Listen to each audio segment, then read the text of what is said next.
चलिए दोस्तों, देखते हैं वृत्त का एक और शानदार सवाल जो कि 2025 में बोर्ड एग्जाम में आया हुआ था कक्षा 10 के। तो जिसमें ये कह रहा है, अभी मैं ऐसा क्यों कह रहा हूँ कि कक्षा 10 में आया था, क्योंकि मैं उन्हीं सवालों को पिक करता हूँ अनसॉल्व से, जो कि 2025 में आए हुए हैं कक्षा 10 के एग्जाम में। तो अभी इसमें कह रहा है कि एक समतल में पी बिंदु से जो 5 सेंटीमीटर त्रिज्या वाले वृत्त के केंद्र से 13 सेंटीमीटर की दूरी पर है। पी क्यू और पी आर स्पर्शजा यानी टेंजेंट हैं, युग्म वृत्त पर खींचे जाते हैं। चतुर्भुज पी क्यू आर एस का क्षेत्रफल ज्ञात करना है।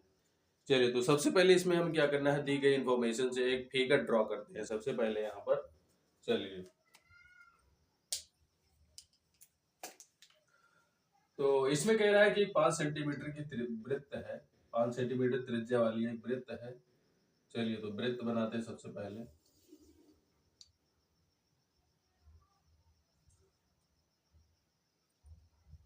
ये हो गया हमारा वृत्त जिसका केंद्र है ओ। अब अभी कह रहा है कि केंद्र से 13 सेंटीमीटर की दूरी पर कोई बिंदु पी है।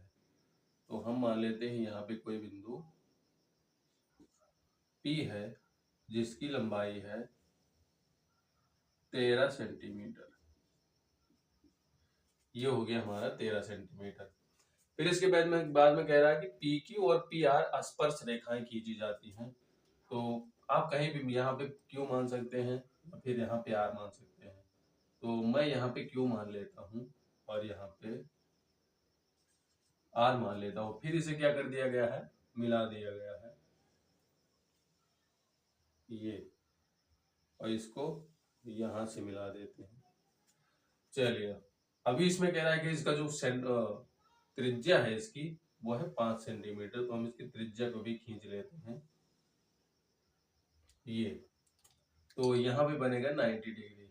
देखो, ये एक रूल है दोस्तों कि अगर किसी वृत्त पर बाह्य बिंदु से खींचे कोई की रेखा खींची जाती है तो वो जहां पे मिलता है फिर उसका त्रिज्या खींचने पर वहां पे 90 डिग्री का कोण बनता है। यानी यहाँ पे 90 डिग्री बनेगा और यहाँ पे भी 90 डिग्री का कोण बनेगा।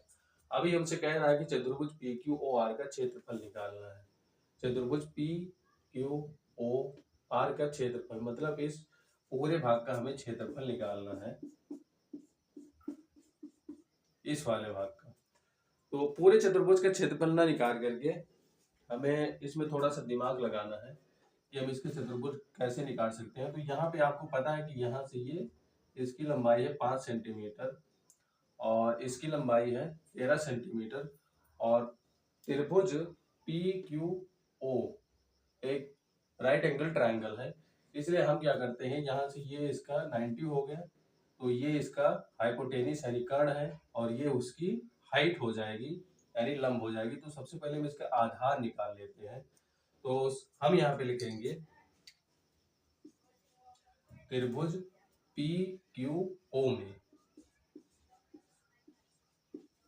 में बाई पीजीटी। पीजीटी का मतलब होता है पाइथागोरस थ्योरम। तो हम यहाँ से निकालेंगे, देखो यहाँ पे 90 ये है तो इसके 90 के ठीक सामने होता है कर्ण। तो यहाँ से हम लिखेंगे पी ओ का स्क्वायर इक्वल टू, देखो पाइथागोरस थ्योरम ये कहता है कि किसी भी समकोण त्रिभुज में उसका जो कर्ण होता है उसका स्क्वायर प्लस उसके लंब का स्क्वायर उसके आधार के स्क्वायर के योग के बराबर होता है। तो हम यहाँ से लिख रहे हैं कि कर्ण का square is equal to Q O का स्क्वायर प्लस हो जाएगा ये आधार यानी पी क्यू का स्क्वायर, पी क्यू का स्क्वायर। अब इसका हम मान रख देते हैं यहाँ पे। तो इसका पी क्यू का है, पी ओ का है 13, इसका स्क्वायर बराबर क्यू ओ इसका मान है 5 और ये यहाँ पे प्लस पी क्यू स्क्वायर, क्योंकि ये हमें निकालना है तो इसे ऐसे ही रहने देते हैं। 13 का आप स्क्वायर करेंगे तो ये हो जाएगा 169 और ये हो जाएगा 25 प्लस यहाँ पे पी क्यू का स्क्वायर हो गया। अभी इसके बाद में क्या करना है, इसको हम इधर लाएंगे तो ये हो जाएगा 169 minus 25 is equal to P Q square. ये यहाँ से सब्ट्रैक्ट करें तो यहाँ पे बचेगा 144 is equal to P Q square. ये इधर से स्क्वायर हटेगा, यहाँ पे रूट लग जाएगा, ये हो जाएगा 144 is equal to P Q.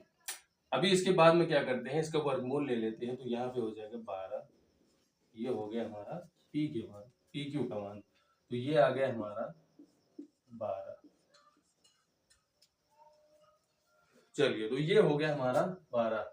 अभी क्या करना है, इस पूरे का हमें निकालना है। तो सबसे पहले आप ये देख सकते हैं कि ये वाला त्रिभुज और ये वाला त्रिभुज दोनों आपस में क्या होता है, सर्वांशम होता है। कैसे होता है चलिए देखते हैं। तो यहां से हम ले लेते हैं त्रिभुज पी क्यू ओ कामा त्रिभुज P R O, P R O में।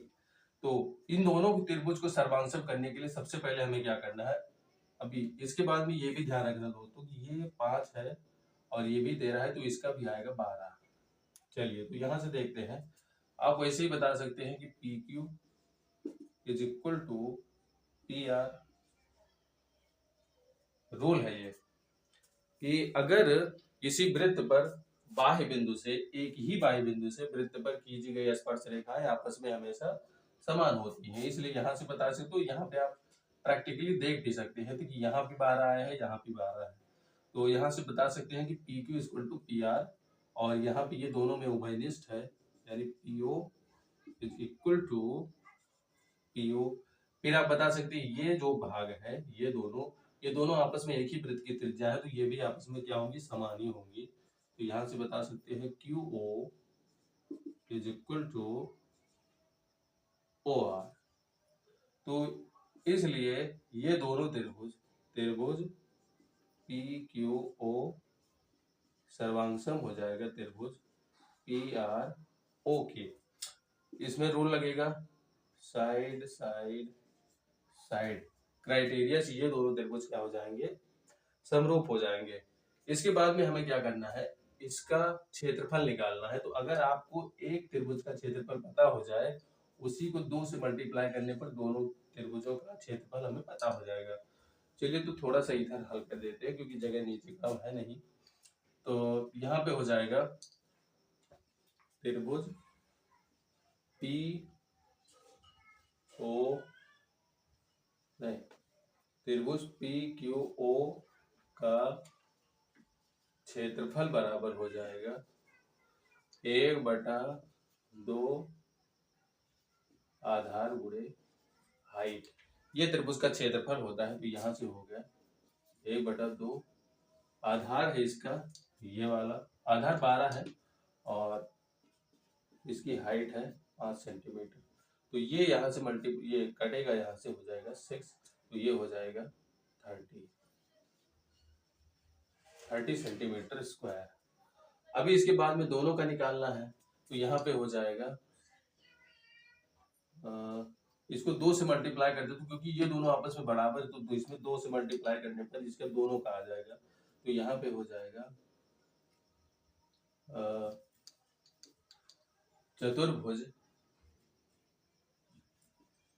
चतुर्भुज पी क्यू ओ आर का क्षेत्रफल is equal to 2 into triangle P Q O का क्षेत्रफल। चलिए, तो यहाँ पे देखते हैं, ये हो जाएगा 2 into 30 is equal to 60 centimetre square. आशा करता हूँ दोस्तों आपके समझ में जरूर आया होगा। अगर ये क्वेश्चन आता है तो आप ऐसे ही करेंगे और आपको कंप्लीट नंबर ये दे के जाएगा। Thank you.